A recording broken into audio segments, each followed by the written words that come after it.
So, have you ever stretched and stretched and stretched tight muscles only to have that tightness come right back? You roll your shoulders, you open your hips, you lie in child's pose, and for a few minutes it feels better. But then, like clockwork, the tension comes back, right? Why? Today, I want to show you why stretching alone just doesn't work when it comes to nervous systems, which are in survival mode, and what your body actually needs and what it responds to instead. So by the end of this video, you'll understand why tightness keeps coming back, and you'll have a somatic reset that works at the root of the issue. Hi there, I'm Dr. Melanie Carlone, and welcome back. If you've been following this channel, you already know pain and tension are not random. They are patterns. We are like these patterned energies, and patterns live in our nervous systems. I'm a physical therapist and a somatic practitioner, and my work has been centered around restoring flow, not forcing change, because the body doesn't release through pressure or scolding or force. It releases through a sense of safety. So let's talk about why stretching sometimes fails or even makes things worse, and what that tells us, and what you can do. So when you stretch a muscle, you're trying to lengthen tissue. But the survival reflexes that cause that muscle to be shortened don't actually live in the muscle. They live in the spinal cord and the brainstem. So if your body is in what I call a green light reflex, that fight and flight, back of the body type, always kind of tight in the pelvis or pulling your perineal muscles up, your back muscles fire automatically. If you're in the opposite, the front of the body, the red light reflex, kind of a collapse, the front of the body tightens, your shoulders are always rolling in, your head is always forward. Or if you're in a blended state, which most of us are, fight, flight, fawn, collapse, your body is working all kinds of different approaches to try to keep you safe. And these reflexes are loops. They don't even hit the upper brain, your more evolved brain where you're conscious. They are automatic. They are subcortical. So when you stretch the shoulders and try to pull them down, and the nervous system's in a threat mode, it actually goes, oh my gosh, what's she doing or he doing now? And it fires to retighten the pattern of protection. The muscle has to tighten again because the reason the protectors tightened wasn't addressed. So if tension is protection, why would the body let it go just because you're pulling on it? Your conscious brain isn't talking to the primitive brain. So here's something people don't often talk about. For a chronically stressed system, relaxation can actually feel unfamiliar. It feels weird. And unfamiliar often feels kind of unsafe.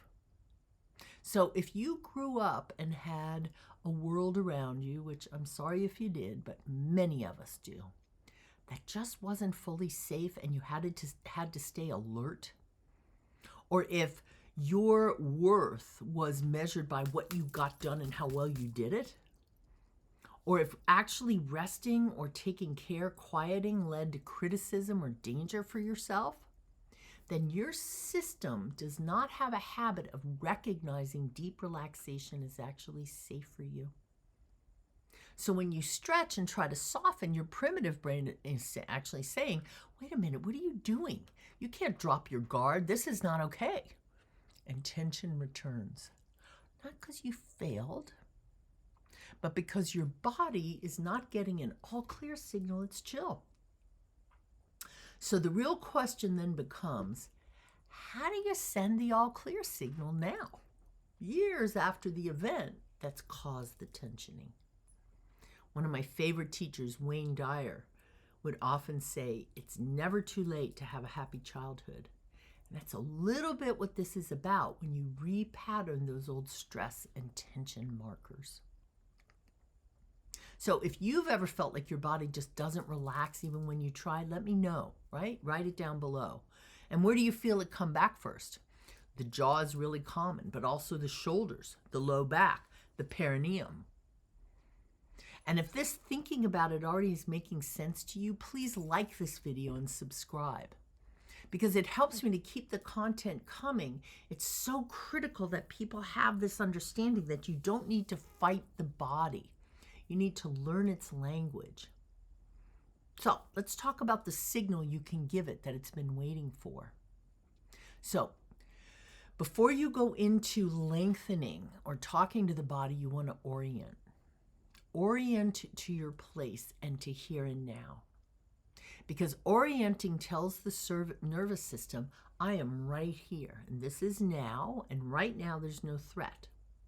So one of the simplest ways, turn your eyes and notice an object, give it color, shape, form, and then turn your head and look at it. And then reach for another one with your eyes softly. You don't have to push hard.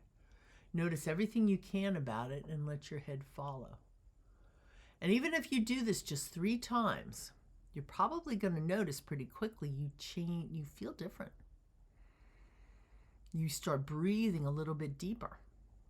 Bring the breathing into the low back ribs. Don't try to change anything, just notice. Feel your feet on the floor. Keep moving your eyes and then your head. Feel your sit bones, that your body's supported. Because when you orient and you're into your body, that freeze response or that hypertension softens. So if you've noticed stretching alone just doesn't get to it, it could be that you really skipped this step. So we've oriented to the here and now. You're in your environment. Now let's work with the protector instead of trying to work against it, trying to lengthen it. And this is one of my favorite. Very slowly, sitting up straight, imagine a thread pulling your head to the heavens, ear over shoulder over hip. Let your shoulders come up towards your ears. Keep breathing into the low back. Bring them high, then a little bit higher. And notice the effort. Let your shoulders become earrings. Let them go really high and then hold it. And feel it. Let your arms come open. Feel that tension. Keep breathing in the low back. Really important. Because you're going to want to breathe into your upper ribs.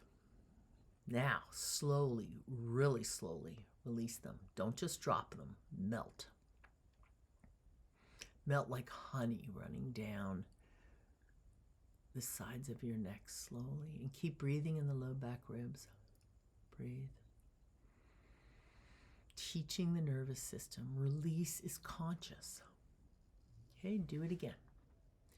You can bring them forward a little if you want. And bring the shoulders on up. A little higher. Really bring it up. Keep breathing in the low back. It's hard. You want to breathe in the upper chest. Breathe like you mean it, like it's soft. Notice the tension, and now you consciously release that tension. You're probably going to notice you want to take a deep breath. That's your parasympathetic nervous system going, this is safe. I'm not collapsing. I'm in control. One more time. Maybe bring your shoulders back a little bit. Kind of tune it to the place that you hold tension in the shoulders. Bring it up a little bit higher. Really feel it. Can you show your body that I choose to activate? Breathing in the low back, and I choose to let go. Absolutely powerful. Now feel your body. Feel the deeper breath. Notice. Is the tension where it was before in your shoulders, or is it different? Trying to stretch, trying to open up your neck without the nervous system being regulated is like trying to rearrange furniture in a burning house. The tension comes back because the alarm's still on. But when you orient, you activate consciously. and you consciously, mindfully release, your more evolved outer brain, your cortex, is overriding messages from the primitive brain to tense. Let me say that again. When you consciously tense the protector and then you're in charge of letting it go, your more evolved conscious brain has dominance over the primitive brain. And those spinal cord reflexes start to let go or let go. So you send a message deeper than muscle movement, deeper than trying to stretch. You tell the brainstem, you're finally safe. I'm with you. You can soften. So maybe the real work isn't flexibility anymore. It's about creating safety, addressing old trauma and held patterns, and consciously, compassionately letting it go. So if safety is the key for us to be able to respond to the world from a place of inner alignment, how can you practice it every day? And I'll say one more time, and you'll hear me say this over and again. You find the protector. You don't beat it up. You don't treat it as if it was betraying you with its tension. You pay attention to it. You give it a voice and tense it. And then very consciously, compassionately, you let it go. So we'll keep exploring different approaches to that in different parts of the body. Stretching isn't wrong. It's just incomplete. Add awareness, orient. Add breath in the low back ribs. Add conscious release in the body, and just watch what changes. So this week, if you're going to work out or you're going to stretch, just pause. Look around. Breathe in the back ribs. Come into your body. Tense or lift. And then slowly release the place that you're going to stretch and ask your body, how's that feel? You feel safe enough to soften? I think you're going to notice a big difference. If this helped you see tension differently, let me know. I pay attention to the comments. And subscribe, because next we're going to go even deeper into how survival patterns shape your posture in ways you've never been taught. I mean, it took me years to figure this stuff out.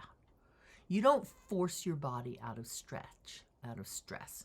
You don't stretch it into compliance. You learn how to invite it out in the language that it speaks. So, let's keep restoring flow, shall we? Together. Take care, you guys. Till next time.